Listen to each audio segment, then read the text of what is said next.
Hello everyone, today's episode 24 of Know Your Author series, and today we have with us Mutiah Badruddin.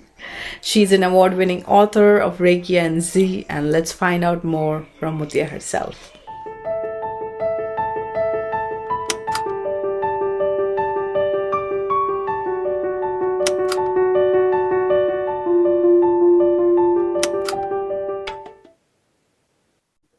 Hello everyone, Assalamu alaikum. Today's episode 24 on TalkwithSana, and today we have with us Mutiah Badruddin. She is a Nigerian-born author of 3 books. She's a licensed obstetrician who currently practices in Saudi Arabia. Her first 2 books were published in Nigeria. Faltering Steps is a coming-of-age novella about a young girl finding herself in context of better understanding and practice of Islam. Abdullah is a self-help book for Muslims who are living with challenges of self-fertility. Her latest book, which won international acclaim, is Reiki and Z, and it has won multiple awards, which includes Daybreak Press Award for 2020-21. And I think it's the Islamic fiction category, right? Yes. So welcome, Mutiah. I am so honored to have you on my show, Know Your Author, and the episode is 24. So tell us more about yourself. How was life in pandemic, 1.5 years? How were you coping up? What was the strategy? Was it good, bad? I always ask this question because life has changed for everyone in 1.5 years or 2 years now. First of all, thank you for having me. I'm grateful that you brought me to your show. You pretty much said most of the things about me. So I live in Saudi Arabia. I'm Nigerian. I'm OBGYN. I'm also a homeschooling mother of 3 kids. And I have 3 books out in the world. The pandemic, I think that for health workers especially, the pandemic has been particularly and devastating because unlike most people who had to, deal with lockdown and life stopping, for us it was more like life just went on steroid. So we were already stretched thin, but the pandemic was even asking extra from us. I'm not even in the field, or I'm in OBGYN, so it shouldn't normally affect me, but then they pulled out, especially in the beginning, people from all other departments to cover the flow from the pandemic. And but alhamdulillah, at least as far as Saudi Arabia is concerned, things are getting better. I think right now the only issues that my family faces is that we can travel as much as we used to. So anytime my kids go, can I go? And I'm like, there's a pandemic outside. So we literally just stay at home. So that's hard. We haven't been able to leave the country since. But, alhamdulillah, at least we're grateful that we are here and we are safe. Yeah, for us, it was like, I think we took life a lot granted. And then you realize all of a sudden, and I feel like people were thinking we were informable, nothing is going to happen. We are the, top post technology and things and everything. Yeah, we were so sure that we had technology and everything figured out and, and this thing just came and humbled us. And then, it was just one virus, and then you saw it took them an year to make a vaccine, and then it's changing its form every year. Like, subhanAllah. Yeah. So it's like, subhanAllah, you realize the value of life, small little things. And I think we were not in the habit of being with ourselves. We were too much outside with people doing something. So that noise was habitual. And then when that noise was gone, and then you have to sit with yourself. How to do for yourselves. Yeah, and then you have to deal with your own noise in the head. And then that's the only way, to deal with yourself, with your noises, and then see what's happening inside. So alhamdulillah, it was for me very reflecting, It was like uncomfortable in the beginning, and then I got used to it. And I realized the bigger picture that, okay, that's how we should live life, to have self-reflection, to know what we're doing, to have that kind of awareness, okay, at least what you're doing in your life. Yeah, I think that's the realization that most people are having now. The idea that, the way we used to live pre-pandemic, was the abnormal. Yeah, and now we are beginning to find, ourselves in that, Yeah. okay, this is what life should be. We shouldn't be so frantic and running Yeah. around, and we should focus Yeah. It on shouldn't be so chaotic or running around or, yeah.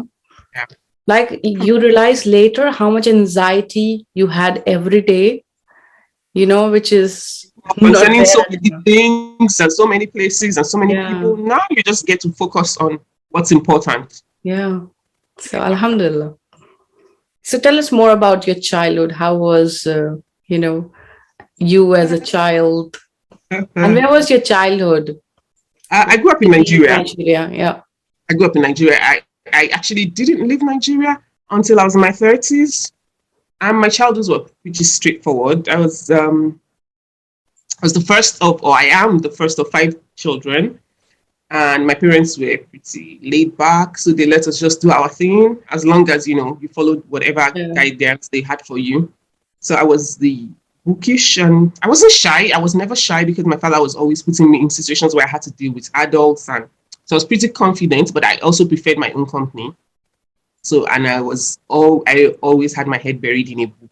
So, Books. yeah, my childhood just went that way. I was really quiet, and I preferred to read than to be in the midst of people. But if, somebody called upon me, I was always vocal about my opinions, and I had a lot of opinions. Mm, So, yeah, it was a good childhood, alhamdulillah.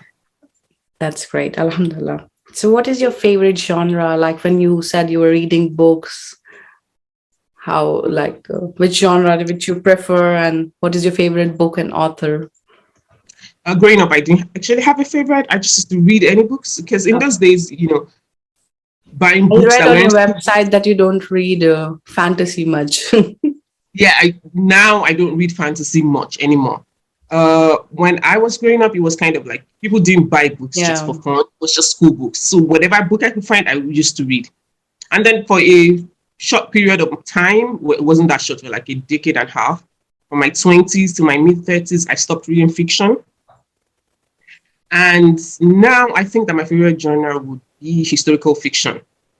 I do love historical fiction. I like people bringing the history alive in ways that make sense to the story. Um, I don't have a favorite book because there are so many books. There's Mm. way too many books for me to say. If you ask me in a specific whatever, I might be able to come up with a number of books that I really love. But one favorite book, it's too much to ask of a person, I think. Yeah. For fantasy, I think I just don't read it anymore at this point because I'm not sure why. I just don't have the patience for it most of the time. When I I sit think, and yeah, I, as we grew up, we don't have so much time for it.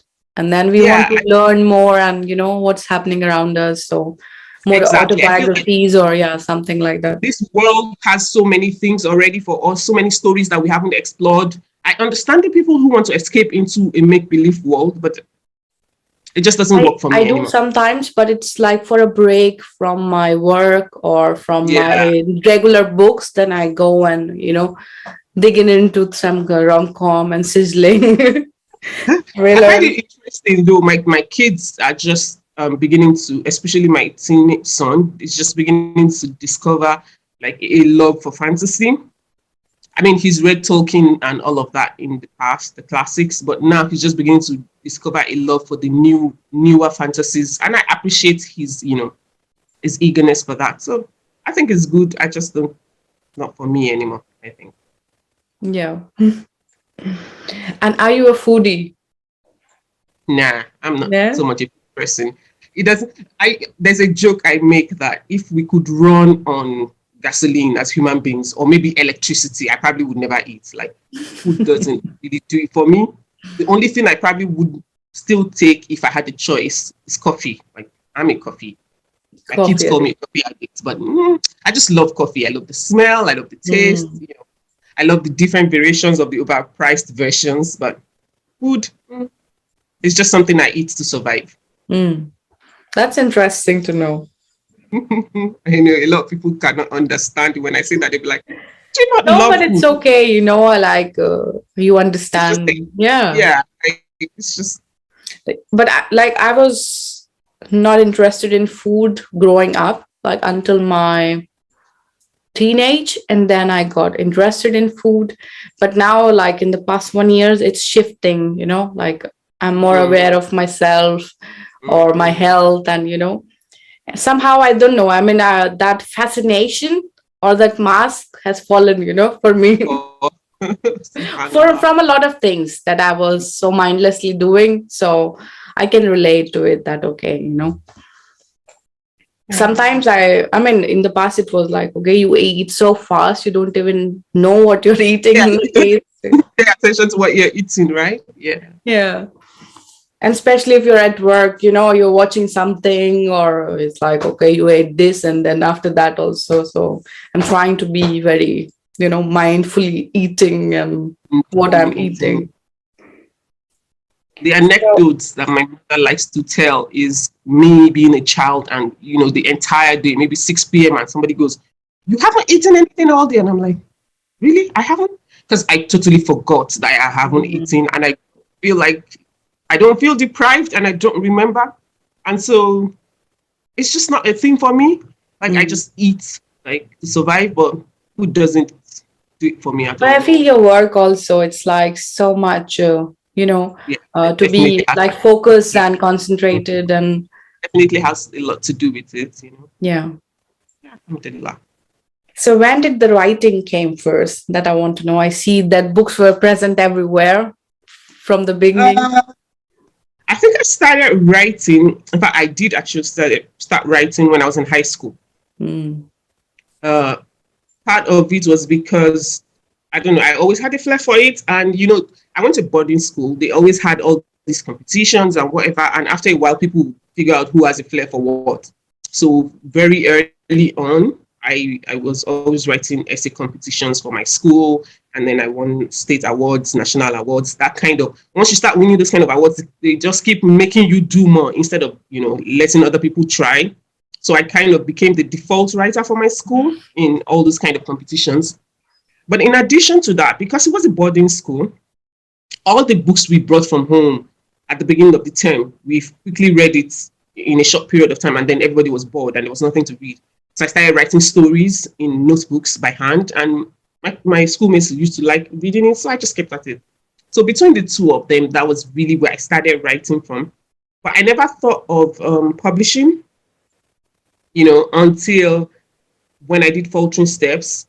And that came about because I had just, come to a better understanding of the deen. I started wearing hijab, started practicing, and I couldn't find anything in mm. all of the books around me that talks about, what I was going through. It was like suddenly I no longer existed in the books. Like there was nothing about being a Muslim, especially Yeah. a Black African Muslim female in any of the books. So I wanted to write something to that spoke to that experience. So that was when I wrote my first book. Yeah, again, I didn't think of it as I just wrote it and I just put it out there and I forgot about it. My second book came about again because of I had gone through infertility when I was newly married for a couple of years. I'd also had a couple of pregnancy losses. So I'd started writing those things were majorly part of my reflective journal when I Mm. started. But then in 2010, I'd had my kids. I'd had two kids, and I'd been working as a doctor for a while, and I wanted to package something that dealt with infertility specifically for Muslim women because I saw a couple of things on infertility, but most of them were secular or quite a number of them were Christian based, but there was nothing for Muslim women. I wanted to do that. And I didn't want it to be just medical, but I also didn't want it to be just Islamic. I wanted it to be like a Muslim woman to a Muslim Mm. woman. So I did that and I put that out. Yeah. And Actually, again, I've also dealt with this problem when I yeah, conceived my first one, and so I was also trying to look for something, but not really. There were like forums or blogs, but there wasn't but really, yeah, yeah. something. And the experience for a Muslim woman, I mean, the experience of infertility itself is isolating as it were Yeah. for any woman, And but it's specifically like a also Muslim like the woman. pain is immense, and you cannot really show it what's happening to you to the outside Exactly. world There's very because there's few no people that news you to can share, talk to about it. There's Yeah. very few people that you can talk to about it. There's very few people that can understand where you're coming from. You are a minority in a minority in a minority. And being a Muslim woman especially makes it worse because even to go through the the health sector, the kind of tests that are required of you, the people that you will see, how they react to you in your hijab, and how that makes you feel. It was just a lot, and nobody would Mm. get it unless it was another Muslim woman who had been through that. So I wanted to do that. I wanted to, but alhamdulillah. Alhamdulillah. I mean, I just discovered your this book while reading your website, and I was like, wow, I need to read this one. Because it was Subhanallah. very isolating and it's very stressful. And Yeah. also you do not know how to deal with those kind of emotions. Like we need an anchoring at that point, like someone bring us back to our level of iman, and anchor Yeah. those thoughts that okay, it's a phase, it's a test, it will pass, and whatever Allah has decided, you have to put your like acceptance to it. Yeah. And to be able to explore all of those emotions without somebody telling you that you were bad for feeling that way and you were ungrateful and you didn't trust in Allah, which wasn't necessarily always the case. You were just So yeah. dealing with a lot of emotions. Yeah, it's dealing with a lot of emotions and not really the trust. And also it's like you are pinning a hope on something that you want, and then it's like you're also hoping that Allah also wants the same thing.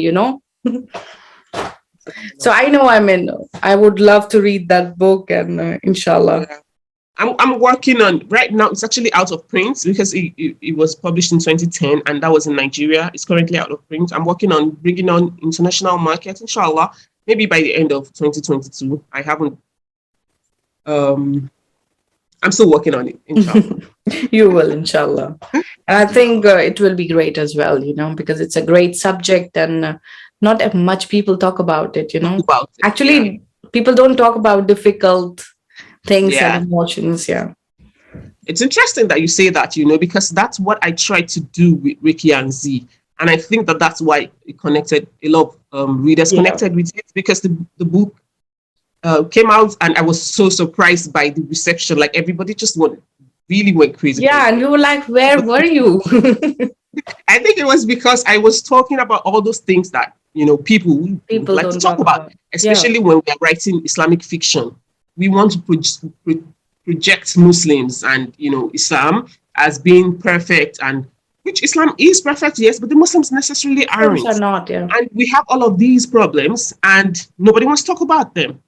So I think that that's what Ricky and Z did when people read it and they were like, oh my God, she finally, somebody's talking about, a woman who took off her hijab, the kind of struggle of faith she had, sexual harassment and, childhood abandonments and mental health, and how all of these things play into our faith and how our faith plays into all of this. I wasn't expecting the reception for Ricky and Z. And Yeah. I think first I discovered your book on Papashia Foizier. I think her. yeah, Yeah. she are very lovely, mashallah.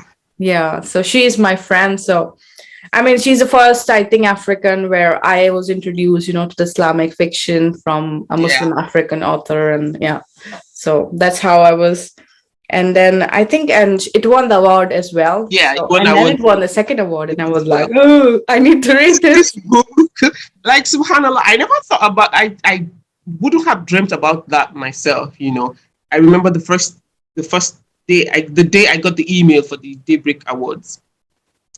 I was asleep and I'd gone to the bathroom, and I normally never pick up my phone in the middle of the night. I just picked it up and I saw that email and it was like, you want, and I just went into Sajda of Shukr because I couldn't believe it. Like I literally just joined social media last year. Nobody knew me or knew my work or knew anything, and it's been a humbling experience. Yeah, mashallah, Yeah, it's like it's been barakah and risk from Allah subhanahu wa ta'ala. So, yeah, subhanallah. alhamdulillah. So, do you want to read something for us? Oh, I didn't actually prepare anything, but I have a copy of Ricky and Z.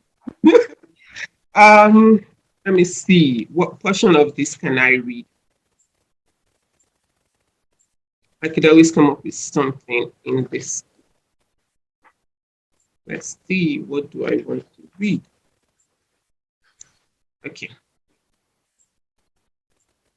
So here, I'm going to read from a scene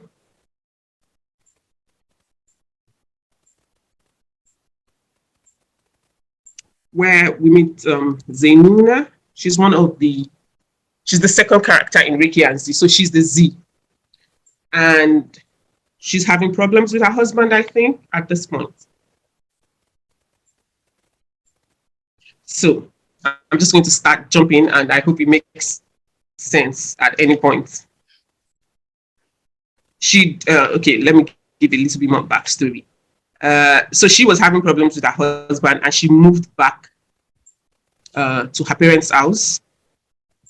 And so, yeah, it was my 3rd month back at my parents' house and into our official separation. After the initial 3 days of covering for me, as I dodged my husband's visits, Mommy had put her feet down. She insisted that I go down and talk with my husband, and that we sort out whatever mess we'd made of ourselves. Her words. I'd gone down and asked for a divorce. Once he realized that I had no intention of returning to our matrimonial home, Yusuf had involved my parents. I refused to go back home, and he would not divorce me. So it was finally agreed that he should utter a single talaq, and I would spend my Ida at my parents' house. In addition, we will spend 1 hour 3 times a week talking, trying to work things out. Somehow, his visits became daily and usually began before Maghrib and extended to well after Isha. I didn't mind so much. I was finally seeing more of my husband than I had seen in the past few years. Without the pressures that had piled upon us in recent times, we were getting to know each other again. And the sharp edges of my pain had blunted. So I was seeking to discover the joy I once found in being joined to this man.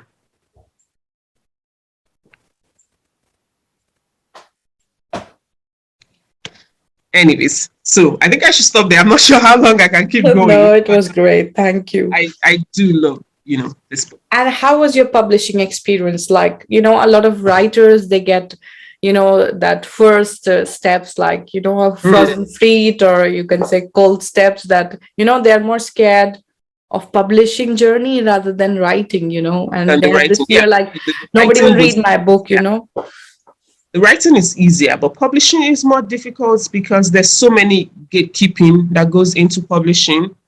And I didn't do all of that because I just went a self-supported publishing route. So I worked with a US company, Ex Libris, and they support you through your self-publishing journey. So they did most of the technical work, but I had the final control, and I didn't have to go through the hassle that either the traditionally published authors do in trying to get a publisher, or the ones that self-published authors do in trying to get everything working right. That said, the problem with that is they don't do a lot of publicity for you. So that falls on you as a self-published author to try and get word about your book out there, which is a lot more difficult than it sounds. Like, I think that's the part I hate most about the trying to get your work out in public, trying to get your face out in public.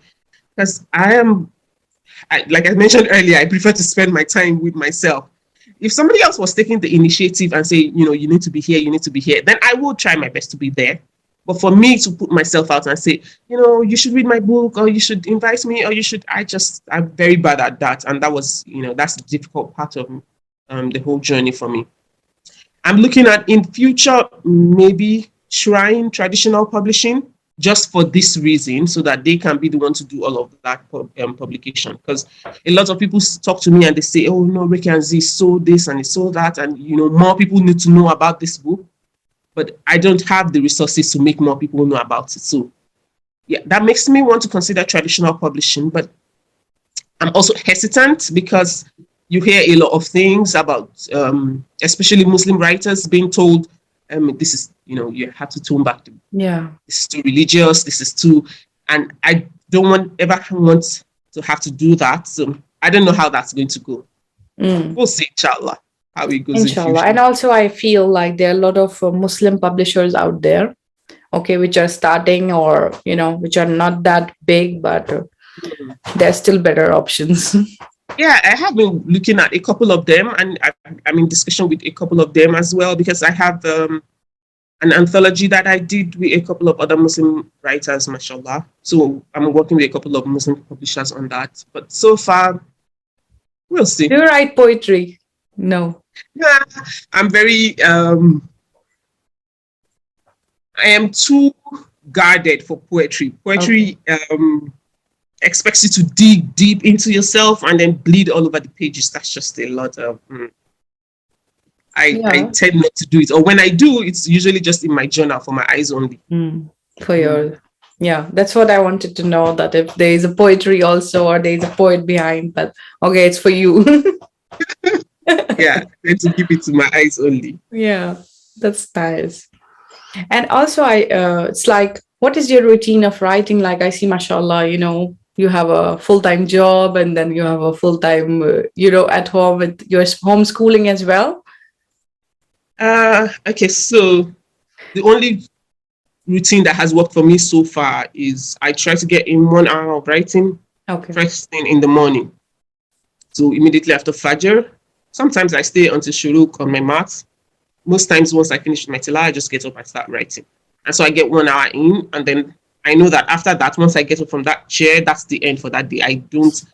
I will not find the time, but even if I did find the time, my brain is no longer, I have too many things in my head to even make sense. So yeah, I try to get in an hour of writing in the mornings. I don't always get it, but so far that's what has been working for. I have another friend. She's a Palestinian author, and her book also was like your book, like it was bestseller everywhere.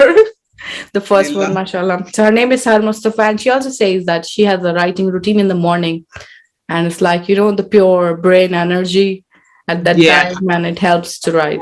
And everything is still calm and quiet. Your brain is still, it's like you haven't given your brain the permission to be flooded with all of the daily anxieties and routines yet. So you just sit down and it's just you and your laptop.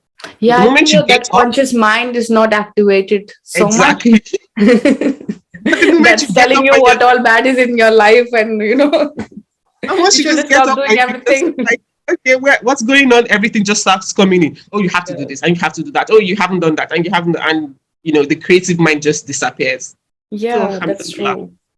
I would also try to have a writing routine, but I will work on it.